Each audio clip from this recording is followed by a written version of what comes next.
Hello, and welcome to my brand new podcast, The Cleaning Lady. And I'm also on YouTube. So, I have had a successful cleaning business for the last 12 years with a team of 40 cleaners, two franchises, and I've also got a book coming out later on this year. So, the book is about my experience in the cleaning industry, how I started the business, the staffing issues that I've had, the demanding clients, the really fussy clients, the awful clients, the things that we've broken, the things that we've been accused of breaking, which we haven't, the grotty houses, the maggot infested houses, the time that I vomited after visiting a house, the things that people really need to put away before their cleaner comes. Yes, you know. But here's the thing. Some of the juiciest stories happened after the book was written. So I'm going to be sharing those stories here. So I never really set out to be a cleaner. And when I did start cleaning professionally, it was just meant to be as a stopgap until I decided what I wanted to do with my life. So at the time I was studying law at university and I was working as a volunteer advisor at the Citizens Advice Bureau. One of my friends at university had a small cleaning round of, I think she had like 8 clients or something. And one day she asked if I could give her a hand with the cleaning. So I went along, gave her a hand, and I absolutely loved it. Now, at that point in time, I wasn't entirely sure if I wanted to pursue a career in law because one of my friends at the Citizens Advice Bureau had done a law degree, and actually most people at the CAB had done a law degree, but she couldn't get a pupillage, and you've only got a certain amount of years in which to find a pupillage to become a barrister. And time had basically run out for her. And from what I remember, she worked in finance after that. But the thing was, her dad had actually paid 15 grand on his credit card so that she could do this BVC. So I was just thinking, I'm not really sure if this is for me. I don't want to pay, £10,000 to do a legal practice course, then not get a training contract. And I was just like, I don't really want to jump through hoops. I'm not sure what I want to do. So by the time I'd finished my degree, my friend had got a job in a solicitor's practice and they gave her a training contract and she's now a solicitor. But I wasn't really sure what I wanted to do. But she actually gave me her cleaning round and I did it for about a year. But as the months went on, I got more and more clients. So I thought, right, I'm going to make a go of this and I'm going to start a cleaning company and I'm going to need to get some staff. So much to the disappointment of everyone who knew me at the time, I decided to jump in head first and start a cleaning business. Everyone was just like, oh my God, you've just done a law degree. Why would you want to be a cleaner? Well, I was kind of looking at the bigger picture and I just thought, I'm really going to make a go of this and see what happens. It can't be hard running a cleaning business. All you need to do is just get the clients and get the staff. Little did I know.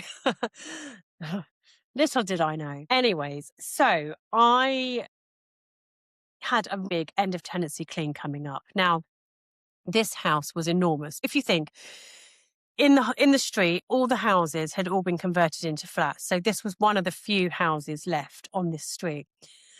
So I put an advert on Gumtree and I selected 2 people. It was a young man who unfortunately was a bit rubbish and another lady who was brilliant. So we did the lion's share of the work and the guy just didn't really have a clue, but it was fine. He was a teenager, had never done it before. And the girl who I was working with knew exactly how to clean. Now, this house, it took the 2 of us and a little bit of help from the guy. It took us like 2 days to do.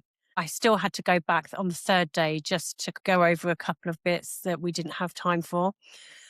So to give you an idea about how big this house was, it was a big terraced house. I think there were 4 floors. You're going through the basement and there was a downstairs toilet, an ironing room, a utility room, and a cloakroom. Then you open the door and there's this big kitchen with a living area and a dining area and a big kitchen island.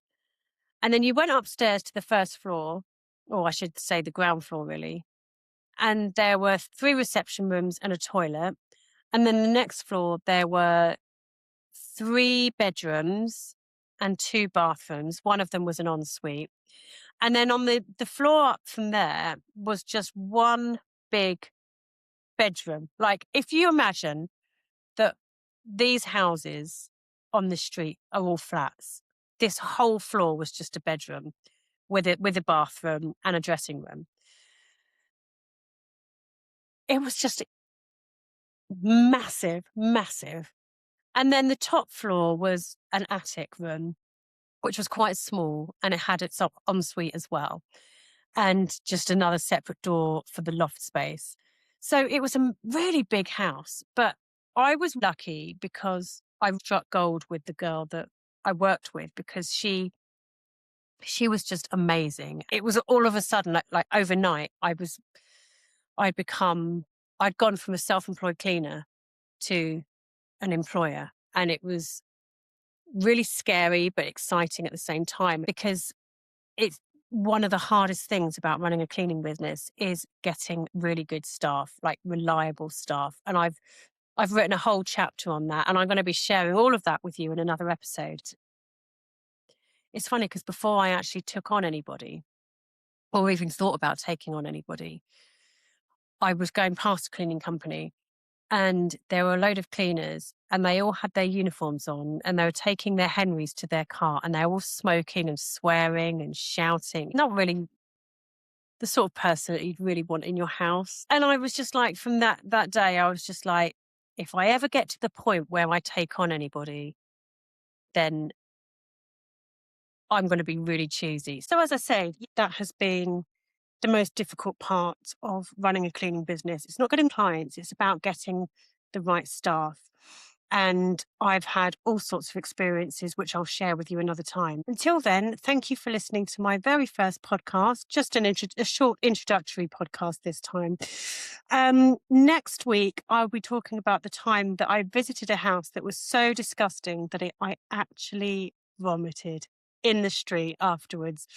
It was horrific, and I will tell you all about it next week. So thank you so much, and I will be back next week.